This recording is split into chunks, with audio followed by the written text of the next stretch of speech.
Hello tankers! In this guide I will explain working principles, advantages and disadvantages of all shell types that can currently be found in the game. All these shells I could separate into four main categories: armor piercing high explosive, armor piercing subcaliber, and chemical energy shells.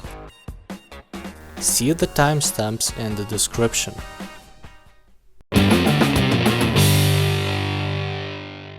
Armor piercing shells are the most basic shell type. The penetration effect is very simple. Shell penetrates armor, creating some spalling that slightly deviates from the shell's path and then travels inside the tank. Shell creates more spalling after it hits internal modules if it still has enough kinetic energy left.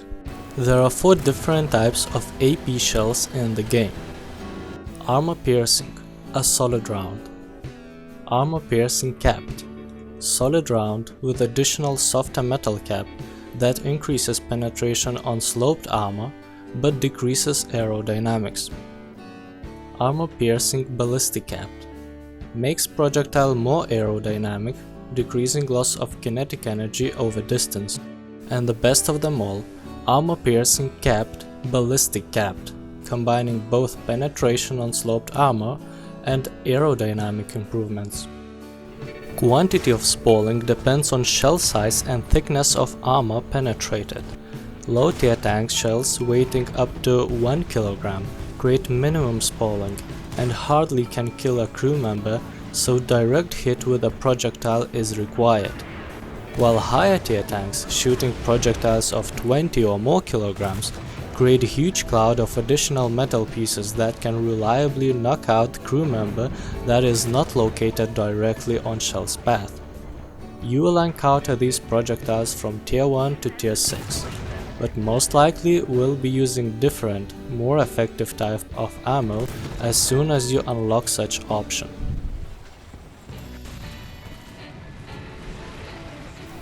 Armor piercing high explosive, probably the most deadly shell type in the game. Despite having slightly less penetration than solid AP shells, it has a dirty gift inside that fully compensates that.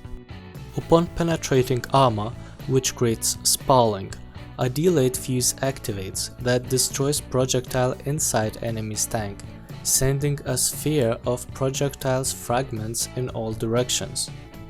It also has four variations: armor piercing high explosive, armor piercing high explosive capped, more penetration on sloped armor piercing high explosive ballistic capped to decrease air resistance, and armor piercing high explosive capped ballistic capped, the combined effect of both caps.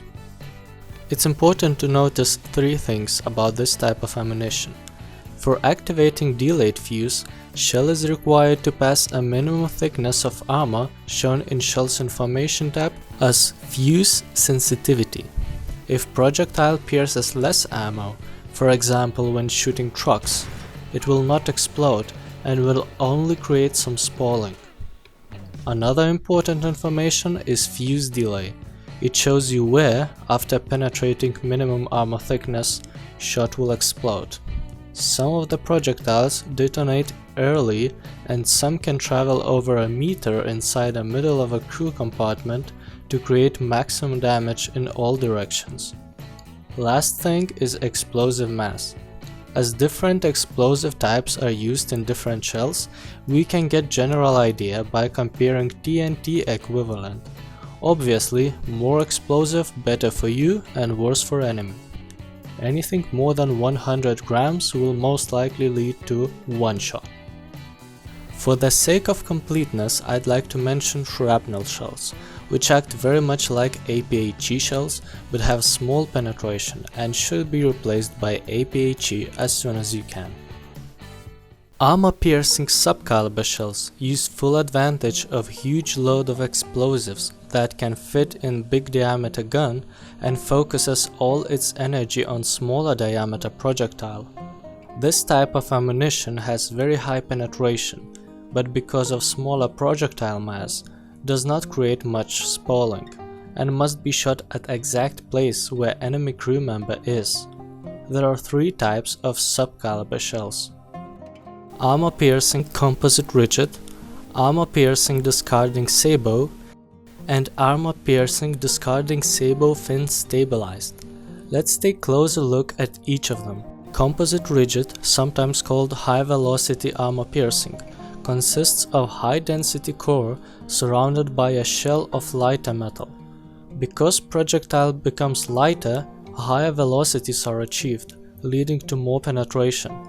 Upon penetration, only smaller, dense metal core gets inside.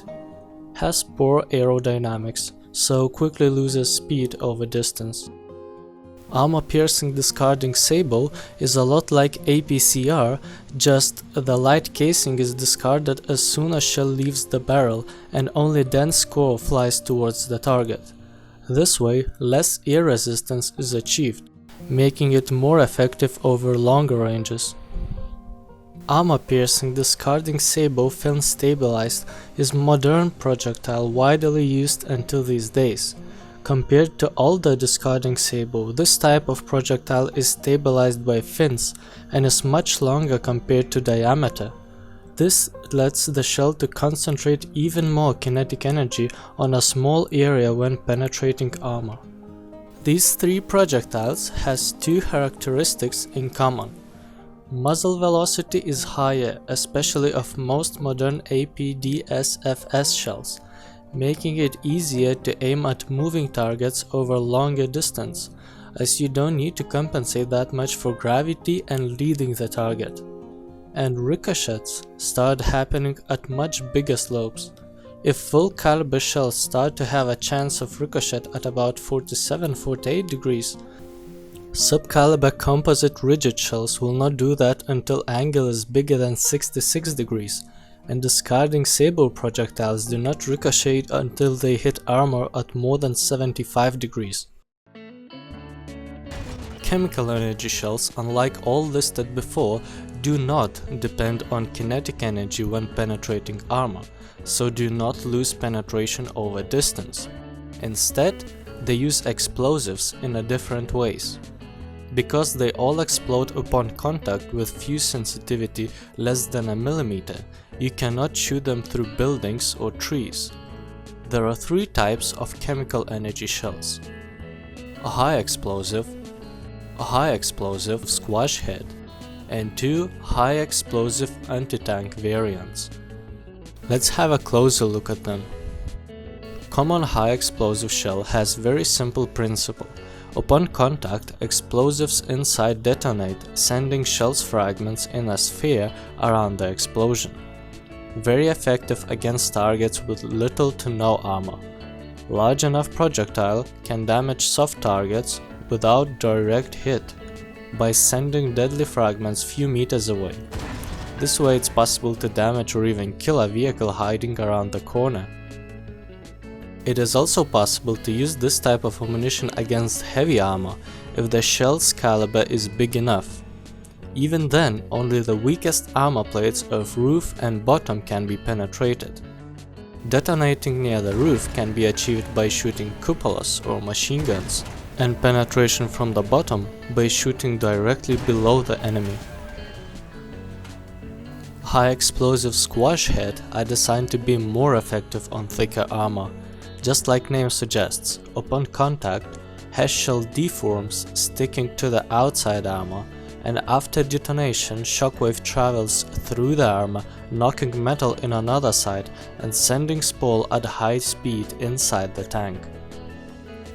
Despite penetrating more than HE shell, it's still not reliable against heavy armor unless very big calibers used. High explosive anti-tank, also known as shaped charge, has very unique way of penetrating armor. The shell consists of copper cone surrounded by explosives in a such way that after detonation, cone is shaped into a jet that is directed forward at hypersonic speed. Explosion itself can damage soft targets or external modules, but because stream is quite small, the effect inside is comparable to tiny subcaliber shells. The penetration usually is slightly more than 100 mm.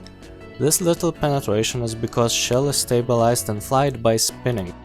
A lot of stream's energy is dispersed by its centrifugal force. This was an issue until high explosive anti-tank fin stabilized shells were developed. This led to drastic increase in penetration. In game, heat fin stabilized penetration starts from 200 mm and increase with caliber. Same principle weaponry installed on a bigger rocket can reach 800 mm for some top-tier vehicles. Because of explosions, all these shells can also damage external modules like optics, machine gun and main gun or track if detonation is close enough. There are also smoke rounds. Some of them are shot by smoke launchers and are used mainly defensively, but some will load into your main gun and can be shot at longer distances. This can be used to make someone in sniping position across the map useless for some time, while you can relatively safely cross the open field. But smoke shell will use your gun, making you unable to use anti-tank rounds until next reload, and taking space in your ammo rack, increasing risk of its explosion. What shells do you prefer and why? Tell me in the comments as soon as you subscribe.